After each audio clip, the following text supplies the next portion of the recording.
بسم اللہ الرحمن الرحیم۔ السلام علیکم دوستو۔ حضرت حاجی وارث علی شاہ رحمۃ اللہ علیہ دیوا ضلع بارہ بنکی یو پی میں رہتے تھے اور وہاں کے رئیسوں میں ان کا شمار ہوتا تھا۔ آپ کے خاندان کے بزرگ نشاپور کے رہنے والے تھے۔ نشاپور سے سکونت ترک کر کے ہندوستان آئے۔ جب آپ رحمۃ اللہ علیہ کی عمر 5 سال ہوئی تو آپ کی تعلیم باقاعدہ شروع ہوئی۔ مکتب جانے لگے۔ آپ نے قرآن مجید 7 سال کی عمر میں حفظ کر لیا، ساتھ ضروری دینی مسائل بھی سیکھ لیے۔ عشق و محبت کے جذبات بچپن ہی سے جنگلوں اور ویرانوں میں لیے پھرتے تھے۔ آپ کا دل شہر میں نہیں لگتا تھا۔ اجمیر شریف سے ممبئی تشریف لے گئے، ممبئی سے جدہ گئے۔ 29 شعبان 1253 ہجری کو مکہ معظمہ پہنچے۔ حج کا فریضہ ادا کر کے مدینہ منورہ حاضر ہوئے۔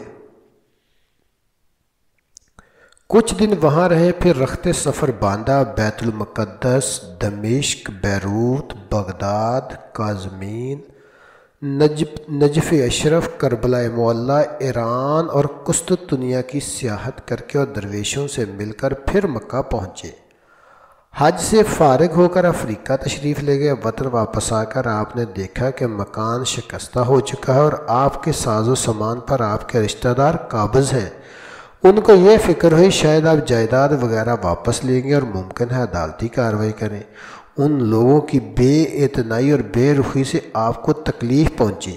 آپ نے وطن میں زیادہ قیام کرنا مناسب نہیں سمجھا۔ آپ نے شادی نہیں کیا، اب جائیداد، مکان، ساز و سامان وغیرہ سے بے نیاز تھے۔ ایک دفعہ آپ اپنے مرید کے ساتھ کسی جنگل میں جا رہے تھے۔ وہ جنگل جھاڑیوں، خاردار پودوں، پرندوں اور دیگر جانوروں سے اٹا ہوا تھا۔ حضرت وارث علی شاہ نے ایک قبیلہ دیکھا۔ اس قبیلے کے لوگ برہنہ تھے، مرد پورے برہنہ جبکہ عورتوں نے صرف ستر ڈانپا ہوا تھا، اور وہ لوگ پتھر اور کانٹوں پر ایسے رہتے تھے جیسے کہ وہ کسی قلین پر چل رہے ہوں۔ آپ نے ان کی طرف دیکھا تو ان کا سردار قریب آیا۔ حضرت وارث علی نے پھر ایک درخت کے نیچے جا کر کلہاڑی ماری تو اس میں سے ہلکے زرد رنگ کا مواد نکلنے لگا۔ آپ نے وہ مواد اپنے مرید کو پیش کیا۔ مریدوں نے پینے سے انکار کر دیا۔ یہ دیکھنا تھا کہ آپ اٹھے اور اٹھ کر انہوں نے کچھ وظائف پڑھے، پھر کلہاڑی کو درخت سے مارا تو اس میں دودھ جاری ہو گیا، گویا گائے کے تھنوں سے نکل رہا ہو۔ تو مریدوں نے وہ پیا۔ ان کا کہنا تھا کہ وہ بہت میٹھا اور بالکل خوش ذائقہ تھا، بالکل اصل دودھ جیسا۔ یہ دیکھ کر اس قبیلہ کے لوگ آپ کے پاؤں پڑ گئے۔ آپ نے ان کو اٹھایا اور اپنے سینے سے لگایا، پھر ان کو کلمہ شہادت پڑھایا اور ان کو 3.5 ماہ وہاں رہ کر اسلامی تعلیمات دیں۔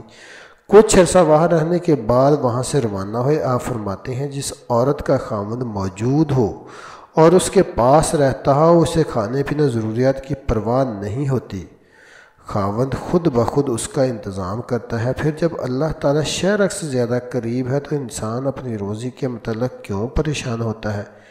ایک مرتبہ یہ ذکر ہو رہا تھا کہ حدیث شریف میں آیا کہ 73 فرقوں میں سے بہتر ناری یعنی دوزگی ہیں اور ایک ناجی۔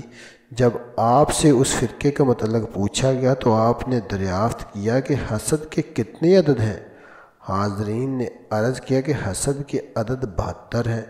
یہ سن کر آپ نے فرمایا پس جو فرقہ حسد سے باہر ہے وہ ناجی ہے۔ رازیوں میں بغض صحابہ اور خارجیوں میں بغض رسول اہل بیت و اولیاء ہے، اس لیے یہ ناری ہیں۔ اہل سنت تمام کے غلام ہیں۔ جزاکم اللہ خیر۔